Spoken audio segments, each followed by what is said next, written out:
Jonathan Fagan. Is there any common denominator in some of these close games where they get away in those last 5 to 6 minutes? Yeah, it's usually on the defensive end. I mean, we gave up 33 points in the fourth quarter. Instead of buckling down and coming together on the defensive end, we are worried about other stuff, whether it's distractions. So this is the learning curve, the learning process that we go through.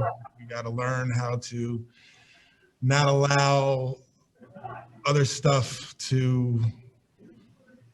It's about winning.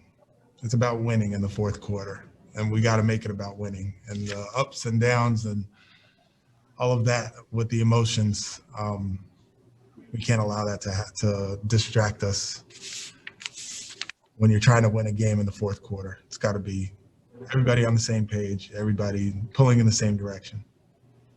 In Boston, those other things that you're referring to seem to be about calls, no calls. Is that what it is you're talking about, or what are you referring to with distractions and other things? Yeah, I mean, it could be anything. It could be the referees. It could be my shots. It could be a lot of it is referees. Like, I think you can see our body language at times when we don't get calls, and that leads to distracted play on the other end. And we're playing in a physical game, and teams are going to be trying to make it hard for us when we're driving the ball, and the referees are not going to bail us out. They're not. We got to go strong, and if we don't make the layup, or if we feel like we get fouled, especially in the fourth quarter, we got to get back and not worry about the distractions. So, yeah, some of it's the referees, some of it's just like,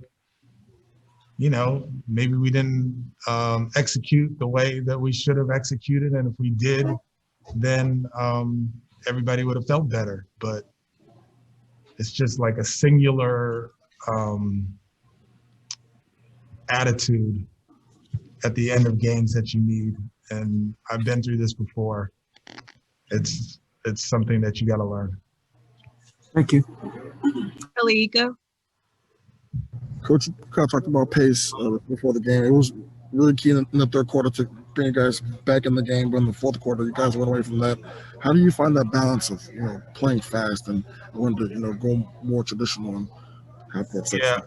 Yeah. So it's a lot easier to play fast like we did in the third quarter when you're getting stops, right? So we were really, really crashing the glass and getting rebounds so we could push. We were getting stops so we could push, but if you're giving up 33 points in the fourth quarter, you're not going to be able to push the ball up the floor. That's just what it is. So in order for us they're very much connected. In order for us to get out and run the way that we need to, it's got to be our defense that leads to that. Adam Spollen.